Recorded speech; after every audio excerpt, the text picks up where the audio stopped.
Hi everybody, it's Keren here from tuppencecoloured.co.uk. Thank you very much for joining me today. This is what I've been making today. It's a little box card with little pop-up figures inside, and it folds flat to go into an envelope, and I think it's rather cute, lots of fun to make, and stay with me and I will show you how I made it. Here's what I'm using for my project today. I've got a piece of crumb cake card which I have cut to 3.5 by 7.5, and I've got another piece which is 4.5 by 3.5. I've got some pieces of the wood grain paper, and I've got one piece which is 3.25 inches square, and I've cut two pieces that are 3.25 inches tall by 1.75 inches wide. I've got some scrap bits of card. I've got some Whisper White, which is going to be for stamping on.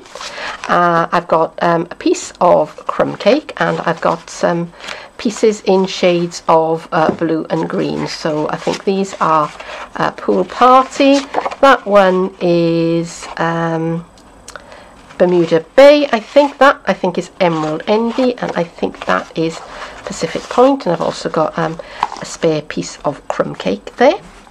Stamps I'm going to be using are from Message in a Bottle, and I'm going to be using Versamark ink and Tangerine Tango, Basic Black and Night of Navy inks, some clear embossing powder.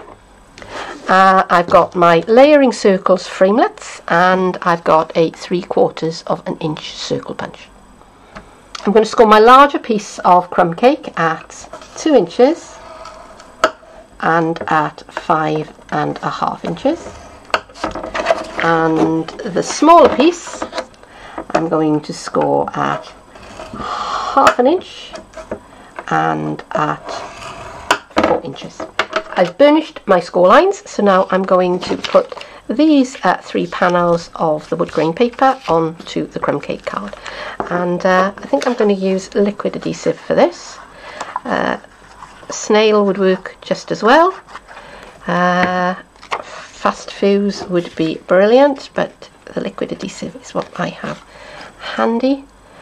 And because I'm going to be cutting out that middle bit, I do want to make sure that I've got a nice all over coverage of adhesive. Okay, so I've decided to have the darker wood pattern up, and let me just fold that so I've got an idea of what it's all going to look like. I think that's rather spiffy.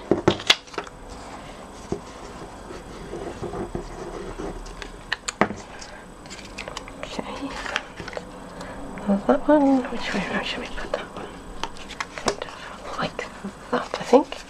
And the same thing again, I'm folding it over so that I can see where my fold lines are going to be. Right, now I'm going to leave that for the glue to set, and I will come back to it a bit later on. Right. I didn't really need to leave it that long, but my neighbours were having a firework party, and there were a lot of bangs and crashes and things going on in the background, so I decided to just quit filming for the evening and start again today. So that is now very dry indeed, and I've got one of my circle framelets dies, and while I was waiting for the adhesive to dry, I made myself a template. Now I've cut myself just a piece of ordinary printer paper, typing paper, whatever you want to call it, and I've cut it to the same size as what's going to be the front of my box, which is 3.5 inches square, and I folded it that way, and from corner to corner, so that I could establish where the middle of the piece of card was, and then I cut out one of my circle framelets, and this is going to be my template. So I've got a piece of low tack tape here, which I have low tacked even further by sticking it to the front of my jumper, and I'm just going to stick that onto my card. Okay, so that it doesn't move around,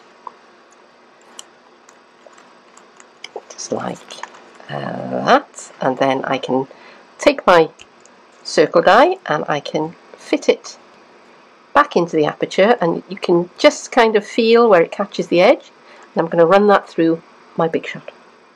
I want to use the octopus, the mermaid, the whale and the ship from the Message in a Bottle set, and I want them to have a shiny clear embossed finish. Now I've gone ahead and I've started on the octopus and I've fussy cut him out, and the whale, and I've made a start on the Little Mermaid. I just need to colour her. So all I need to do now is the ship. And I'm going to show you how you can heat emboss with a dye-based ink pad.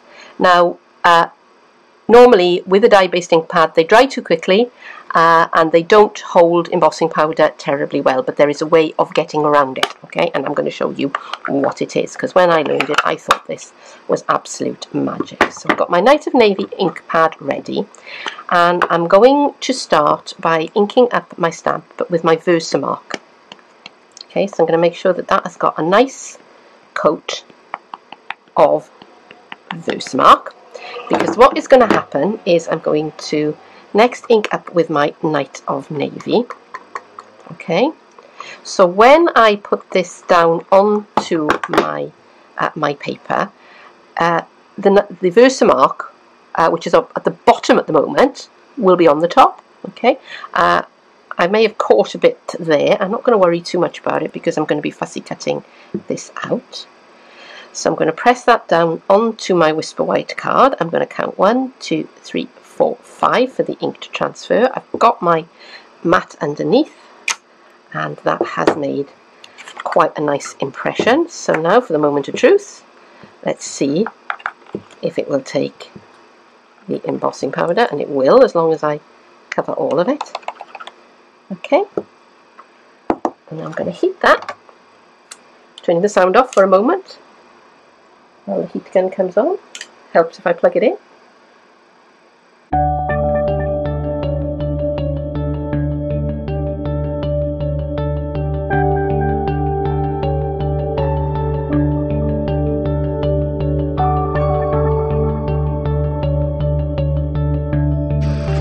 And there you are.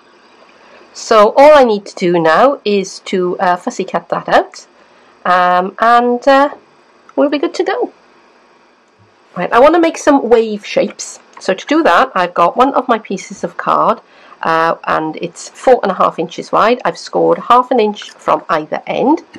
I've got my 3/4 inch circle punch, and I'm just going to push it in as far as it will go. And I'm just going to put it so that I can see one of those folds in the jaws there. Okay, now I'm going to alternate these, so some I will start on the fold and some I will start with the fold halfway through. Alright, and that way I'll get a slightly varied look when I come to do my my little box. Alright, so cut one. So now I'm going to move my punch along, and I'm still got it pushed in as far as it can go until I can just see just the tiniest little bit of where I cut the previous one. Can you see that? Just about, yeah. And I'm going to do the same again. And then I'm going to repeat that right the way across the card. And I've got little emerald envy almost circles flying everywhere. Don't actually know if I'm going to use this colour, because I've cut out a lot of these. Okay, so now I have that, and I can just snip away with my snips. And if I do that,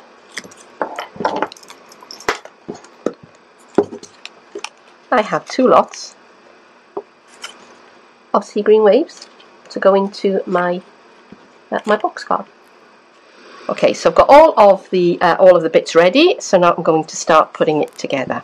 So I've put tear and tape onto these two flaps here. At the moment I'm only going to take the tear and tape off one of them, and I'm going to line this up. It would help if I had the right sides together, wouldn't it? That would be good.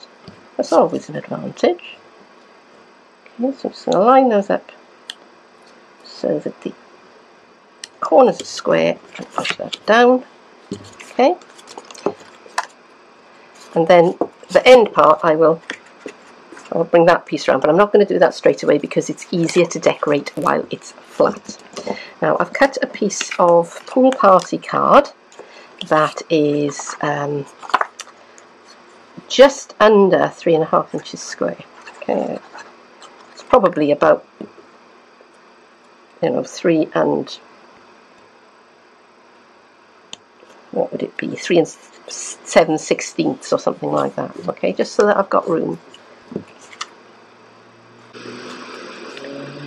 for everything to still move. Okay, and that's going to be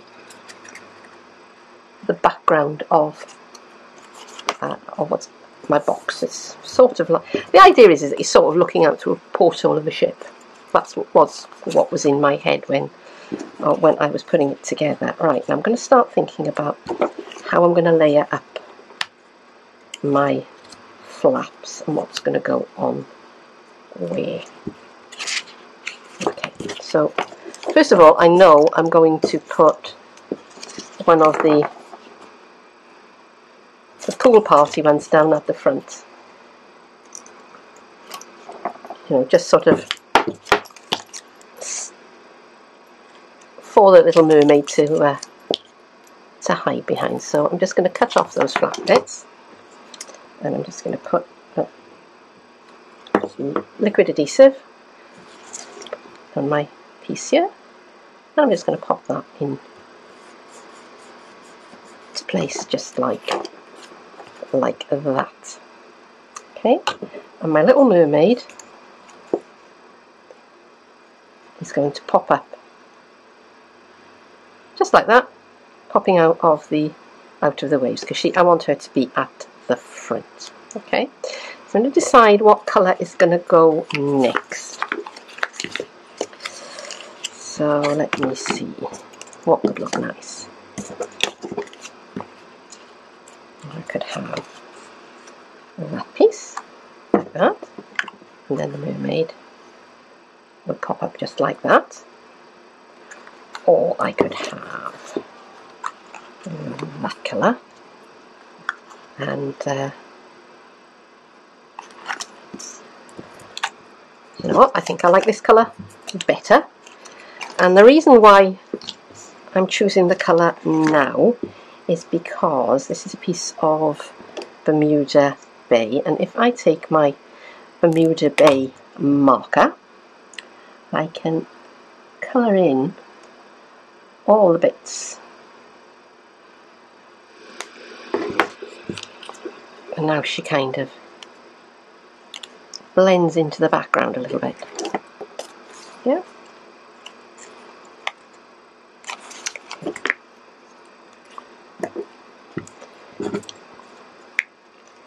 So I am going to glue my little mermaid into place.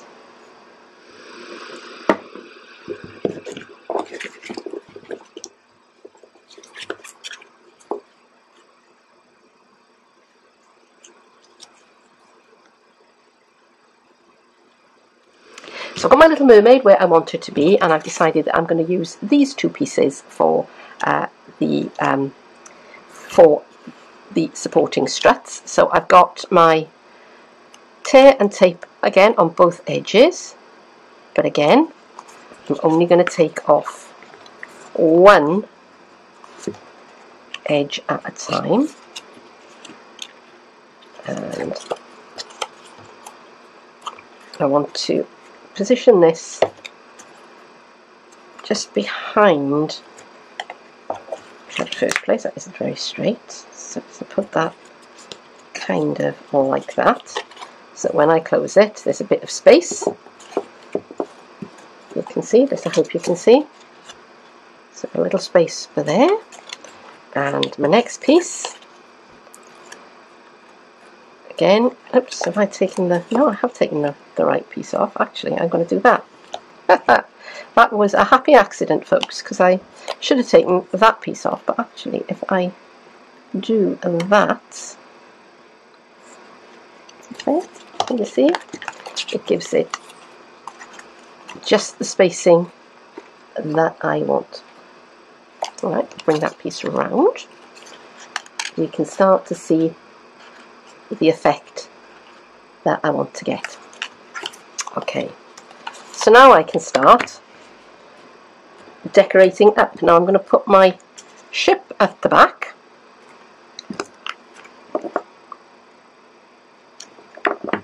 Okay, because the theme of this is You Float My Boat. So I want the boat to be there. I'm just checking that I can still see it, and yes I can. Looks a bit storm tossed, so I'll just move that around a little bit.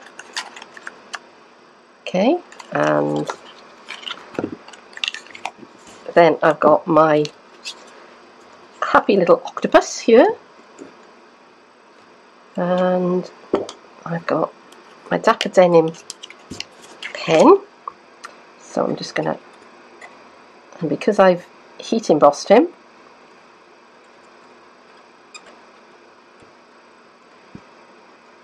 okay, I don't have to be very fussy about where I'm colouring at all, because the Stampin' Up markers are water based and will wipe right off. Look at that. That's something of a relief.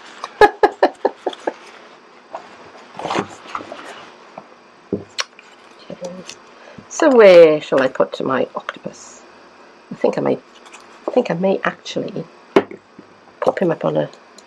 No, I was going to use a dimensional, but then I thought, no, I'm not going to use a dimensional because that way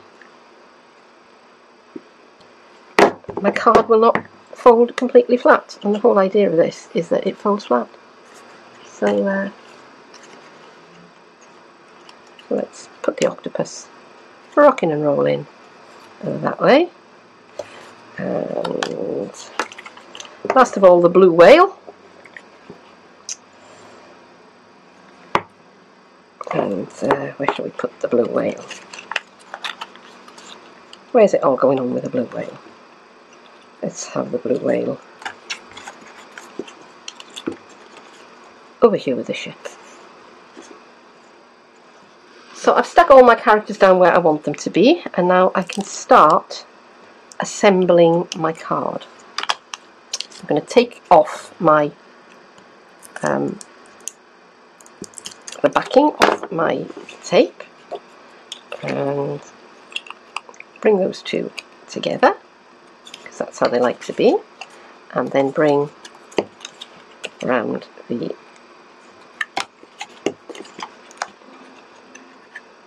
front of the box. Okay, I'm just going to push that all the way over, just like that, and then last of all, take off the tape on the other piece of crumb cake and just squish that flat. Okay, and there is my stand up nautical scene.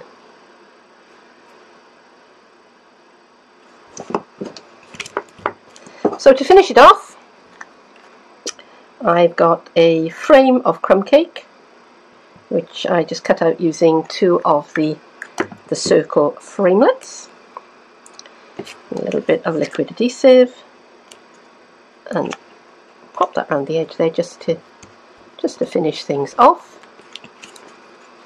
And my sentiment is You Float My Boat. And I've just stamped that on a piece of crumb cake with some Night of Navy ink.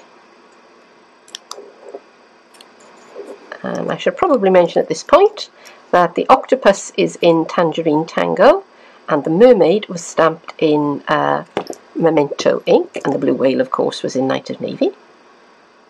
I think I forgot to tell you that in the heat of the moment. Okay, and a little bit of my very favourite liquid adhesive. Pop that onto the front of my box card. And there it is. And there it is, there is my finished box, and it folds flat nicely so that I can put it in an envelope and send it to somebody. But I'm not going to send this one anywhere. I'm going to give this one to my husband because he very much likes octopuses. Don't ask me why, he just does. But that's it for today. Thank you very much for joining me, and I hope I'll see you here again soon. Bye bye.